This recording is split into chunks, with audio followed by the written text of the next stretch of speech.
It had always been my plan to visit the poet's house, since I was an awestruck young poet, part of a generation who studied his work for A-levels back in the 1960s. I wrote out his poems, such as Light Breaks Where No Sun Shines in longhand, to try and capture the magic of his music. Then, a decade later, I discovered in his letters how he saw himself, and in terms with which I could easily identify as a Belfast lad, red brick through and through. Here he is, Dylan Thomas, aged 21, writing to his friend and fellow poet Vernon Watkins, describing his life away from his native Swansea, living in Penzance, Cornwall.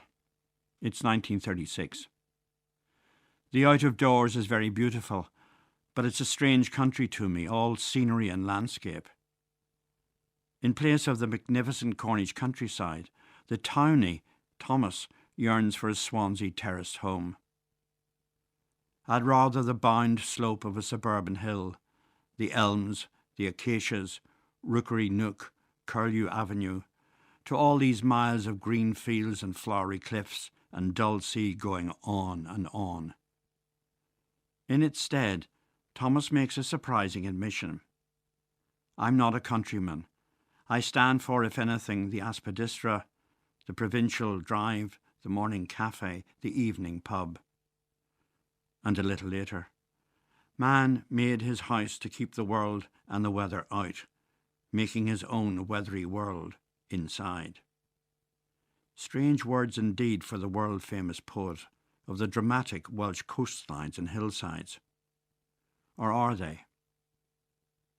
While associated with London during World War II, where he lived and worked, and the various flats and rented accommodation in the home counties he and his Irish wife, Kathleen McNamara, lived in at various times, there are two key locations in Dylan's life. First, his family home in Quindalkin Drive, Swansea, where he was born in October 1914, and Larne, on the south side of Carmarthenshire, the setting for his radio play Under Milk Wood. This year marks the 70th anniversary of the play's first performance at the Poetry Centre in New York in May 1953, barely 6 months before his tragic and untimely death in November that year at the age of 39. It took me the best part of 50 years before I had the good fortune to visit both these places in the company of a good friend, and a good friend to so many Irish writers going back over the same period, editor and literary agent and Welshman Jonathan Williams. It was the best of all possible worlds, as Jonathan knew the lay of the land well. After the ferry crossing from Rosslare to Fishguard, we headed for the small town of Larne on the River Taff, stayed the night and then took in Quindalkin Drive before our return to Fishguard. In Larne, Thomas's writing shed remains in place, along with the boathouse the family lived in, overlooking the estuary. Brown's Hotel is still there, where he and Kathleen took their leisure, and the cemetery too, where the poet is buried in a modest plot. I couldn't help but hear his voice as we wandered along the streets and gazed up at Sea View, where he had laid his head on occasion. The stretch of estuary that opened out before us, and the local setting of Sir John's Hill, was the source of one of Thomas's greatest poems, Over Sir John's Hill. And nothing would do but to share a couple of pints of ale in Brown's Hotel, the famous portrait of Kathleen and Dylan at her shoulders. Next morning we were on the road to Swansea. It took me a minute or two to adjust to the reality. Was that the park in the rear mirror from The Hunchback in the Park? The terrace was all so familiar. Small garden in front, the good front room, the living room, the gardens behind, the steep stairs to the bedrooms and bathroom, Dylan's space by the old-style heater, the narrow corridors and hallway, the landing. It was indeed so familiar, I could hardly believe it. And then the intimacies of that life, its boundaries as much as its ebullience, came bursting through in his voice again. At the time of his initial success in the early 1930s, An unheard of voice, too, capable of sounding like something between a choir and a preacher, breathing not fire and brimstone, but the sheer pleasure in language, breaking like a force of nature and sending shivers through his rapt audiences. No wonder Thomas blew them away in the US with his first reading tour of 1950. He became a rock star before the concept had even been thought of, and it took its toll too, but that's another story. I wavered outside his house momentarily and looked up and down windy, steep Clondalkin Drive. It must have been some stretch walking up and down that hill, but then again, he probably didn't notice. He would have had other things on his mind.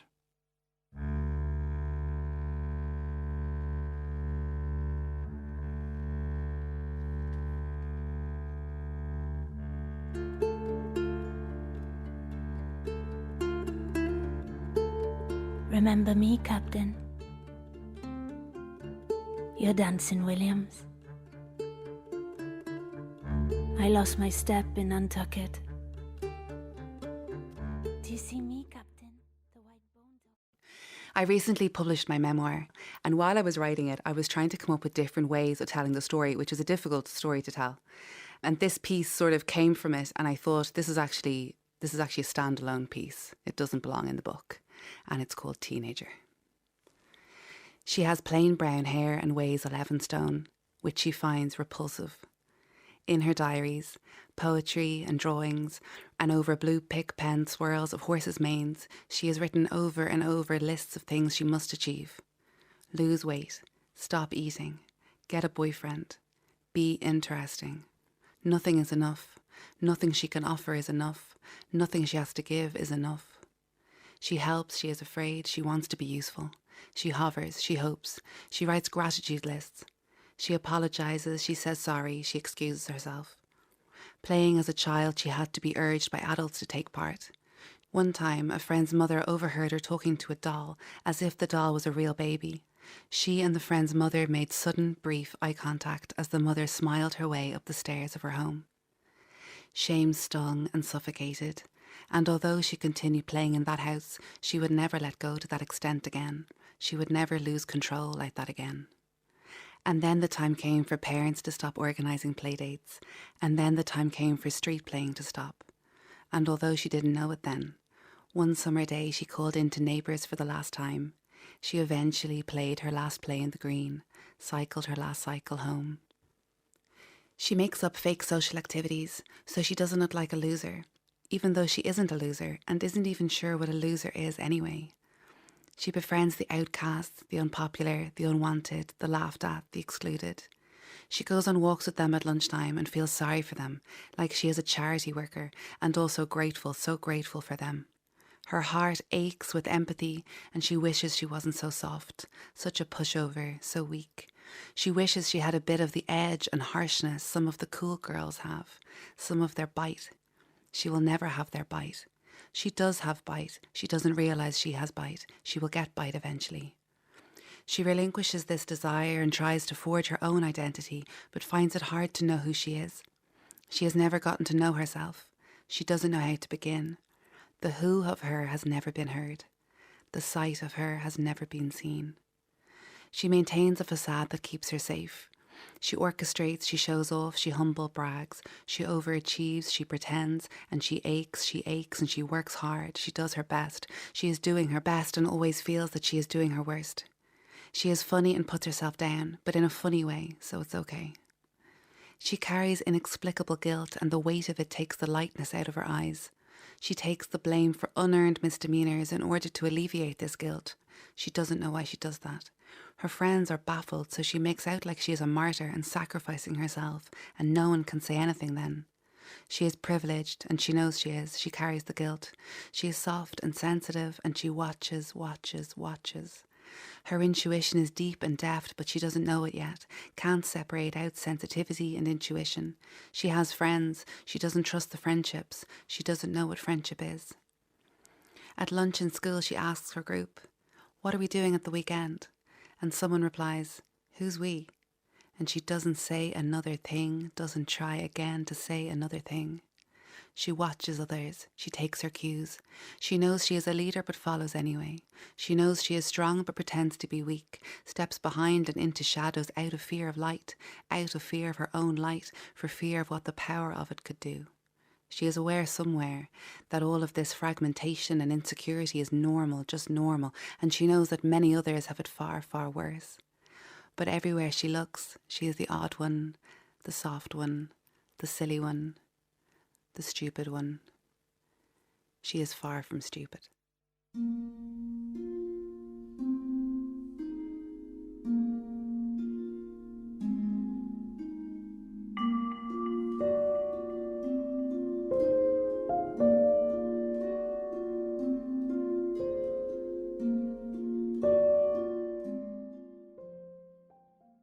The misted light of November, the dim and dreeping countryside on the cusp of deep winter, was made for ghosts, for unnameable things glimpsed out of the corner of your eye, for otherworldly presences amongst the mouldering dead leaves on the ground and the unsettling caw of jackdaws in neglected graveyards.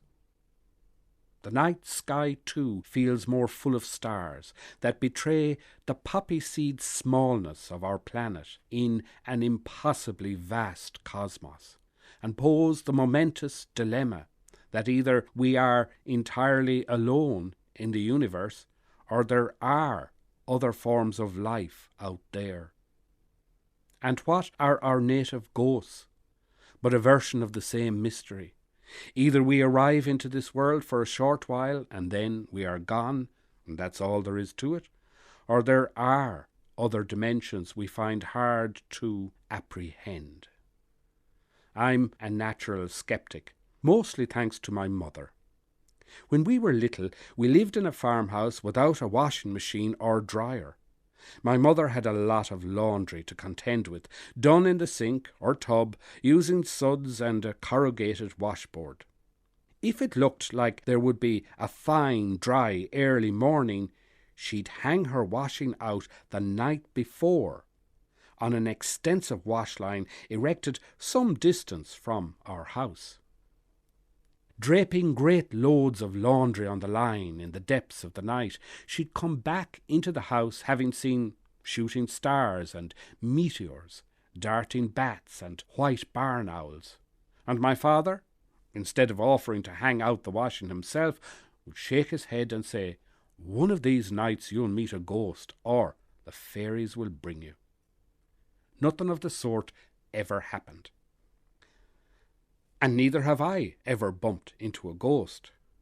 Instead, I'm like those provincial governors in ancient China, prepared to take note of irregularities in nature, unusual weather events, popular rumours, portents and sightings in the sky, and other symptoms of social and psychological disturbance not yet in the purview of the central orthodoxy, but potentially destabilising the natural order of things.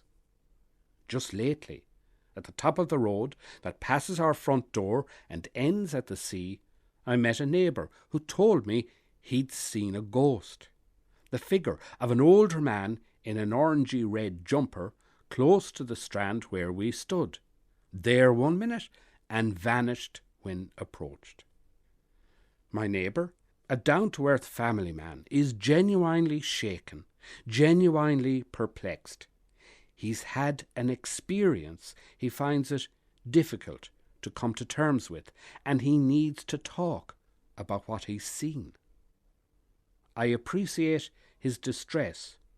Just how do we cope with the uncanny? A woman I know left a rented cottage where she'd experienced strange sensations and glimpses of something odd and chose to move.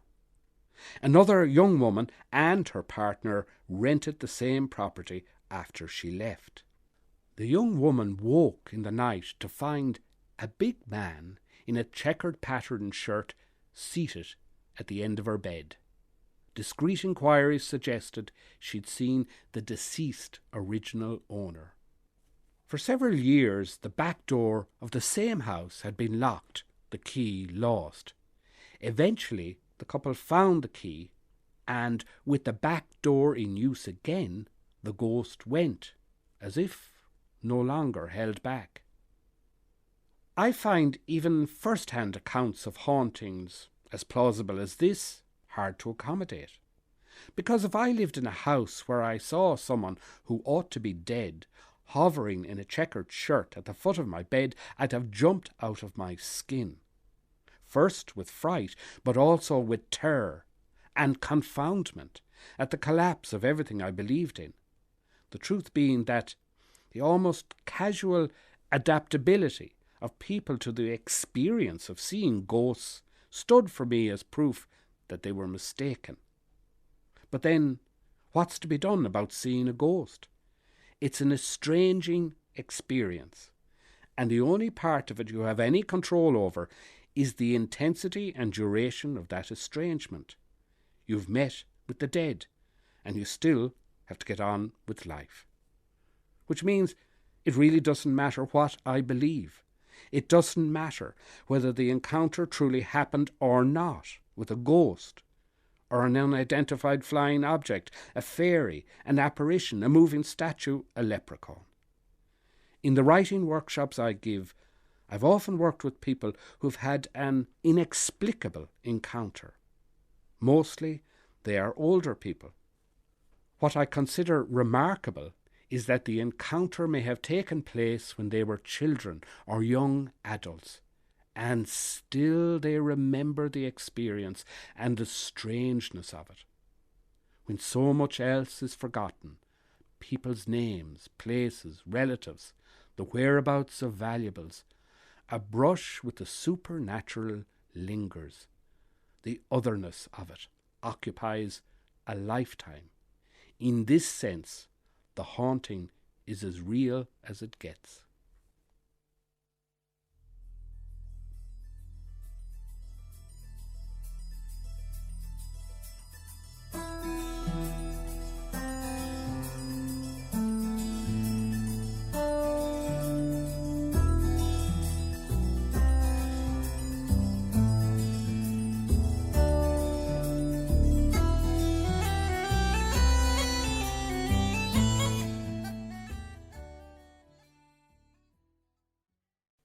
That red Fiat was to prove a great disappointment to my father. When he and my mother collected it from the garage, the salesman reminded them happily it had come all the way from Italy. Just off the assembly line, he said. It was fiery red in colour, and it was to prove volatile in temperament also. My father used to drive us to school in that red Fiat 128. On certain frosty days, as if sick of the cold weather, and with the shrug of a diva, it would refuse to start. All muffled up in our winter coats, we'd wait, suspended, in a delicious time warp, as my father turned the key in the ignition again and again. We'd hear the dying sputter of the engine, like the death rattle of a weary old nag, and we'd wonder how the day was going to pan out. That recalcitrant combustion engine created a kind of crisis of conscience for us as we weighed up the idea of a day at home by the fire versus a day in the classroom. Soon, after failing to get geeks out of the engine, my father would go into the house and call my mother. She'd come out, sit in behind the steering wheel and wait for his nod. Knowing the drill, we'd all pile out of the car and take up our positions at the rear. "Now put her into neutral, Ina," my father would instruct my mother. "Push," he'd tell us, and we'd push for Ireland, shoving alongside him. Slowly the car would begin to move. When we had it facing down the hill, he'd bang on the rear window as a signal to my mother. "Put her into first, Ina. That's it. Now, take your foot off the clutch." And we'd stand back breathless, watch it roll silently down the road and wait for the engine to catch. If we were lucky, it would erupt into life. My mother would drive on down to the bottom of the village to warm up the engine and then drive on back up the hill as if by magic. She'd hop out, engine still running, my father would get in and off we'd go at breakneck speed in case the car gave out again, all of us waving through the rear window to our mother. That car caused all sorts of headache, whether it was a dying battery, a faulty alternator, wet plugs or a broken fan belt. When no amount of pushing worked, my father would invoke the revered name of Decky. Over the years he saw a lot of this mechanic, and the two men became friends, bonding over their mutual interest in and puzzlement over engines. In time, my father switched cars. In the 80s, he bought a second-hand hatchback Renault 16 with deep sprung seats covered in beige faux leather. This car had a more robust character.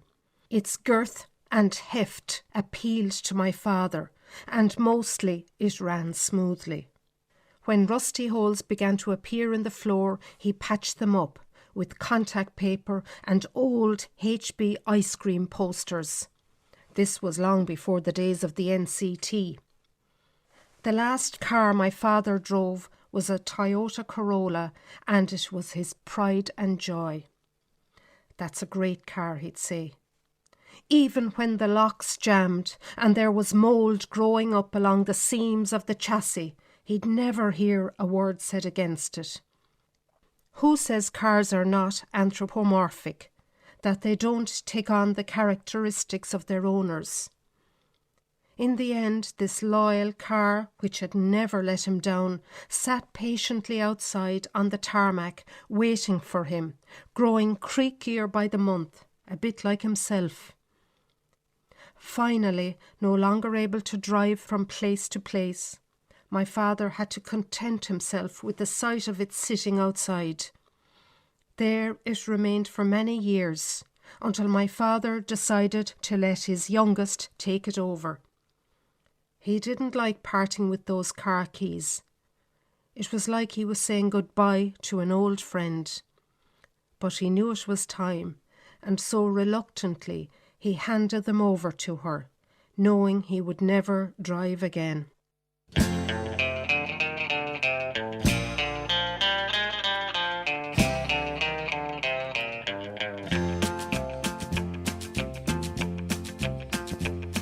Well, I left Kentucky back in '49 and went to Detroit working on assembly line. The first year they had me putting wheels on Cadillac. Ask people about William Butler Yeats, and the first woman's name mentioned is Maud Gonne, a rich English heiress who shared the vehemently anti-Semitic prejudice of many of our British high society contemporaries, but diverged from them in adopting and immersing herself in the cause of Irish nationalism. By not reciprocating his public declarations of love, Gonne provided Yeats with boundless inspiration for love poems of such power that female admirers willingly provided sexual solace to aid the poet in his self-declared romantic purgatory. What Gonne never seemed keen to provide him with was a home. Indeed, while still treating him as a friend and dog's body, Maud tried to initiate attempts to burn down his family home after he joined the first Irish Senate. He heard of her alleged attempts in a letter from his sometimes overlooked wife, George. George didn't function as a muse. Instead, during a successful marriage, she functioned as his patient, with her patience sorely tested, nursemaid, homemaker, business manager, honest editor, and provider of literary and political gossip from the Dublin she had to adjust to living in with two small children, while Yeats travelled constantly. She also became his astute proofreader, because Yeats had little concept of punctuation and an inability to spell simple words.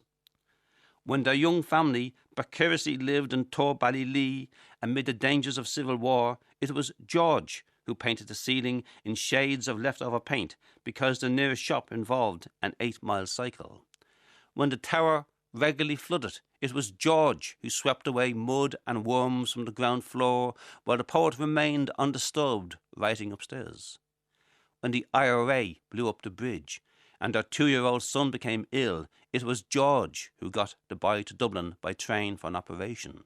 She persuaded a local taxi driver to drive across the fields, with George and the driver needing to dismantle and rebuild every dry stone wall in their way, while the parish priest, who cadged a lift, remained imperiously in his seat, refusing to lend a hand.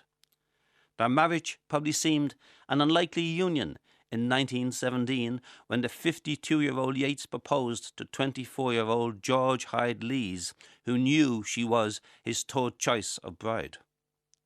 4 years previously, Maud Gonne had observed that he was thinking dangerously much about a wife, to which he replied pessimistically, "A mistress cannot give one a home, and a home I shall never have."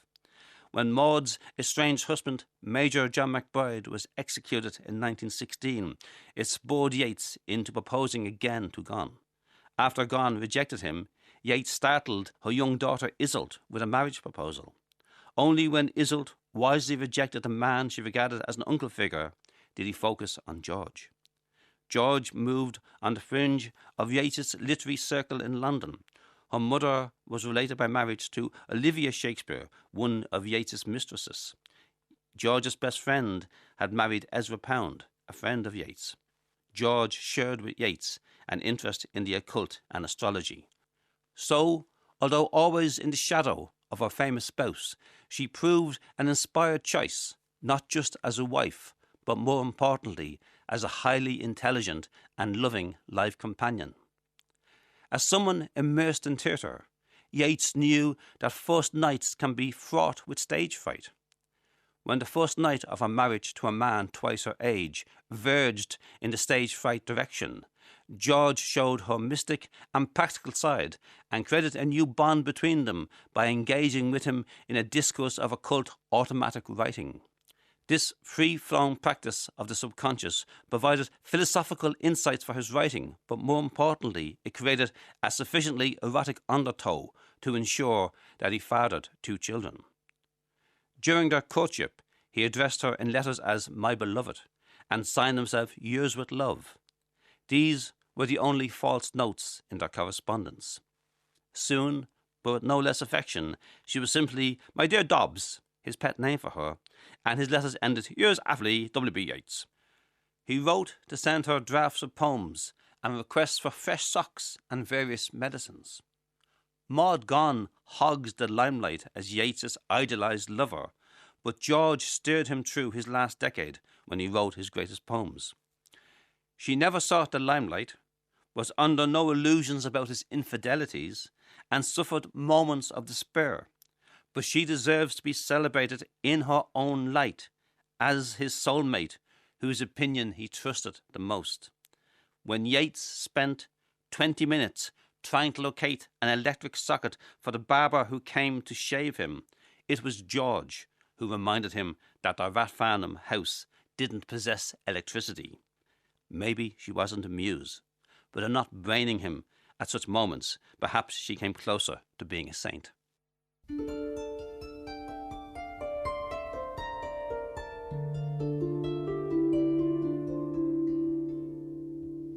Autumn is over, the long leaves that love us, and over the mice in the barley sheaves. Yellow the leaves of the rowan. Tryst. The clocks are striking 8 around the town. I stare along O'Connell Bridge, willing her silhouette to get here soon. I mutter my lines like Jaques' lover, sighing like Furnace with a woeful ballad made to his mistress's eyebrows. A shiver creeps in my scarf and down my jumper each minute till 8:30, 45, and 9. But I have visualized our brief encounter so intensely that when I cross the bridge to go back to my rooms resigned, I pass our doppelgangers as they watch the Liffey and quiver at my fleeting ghost, to whom they owe their moment of existence.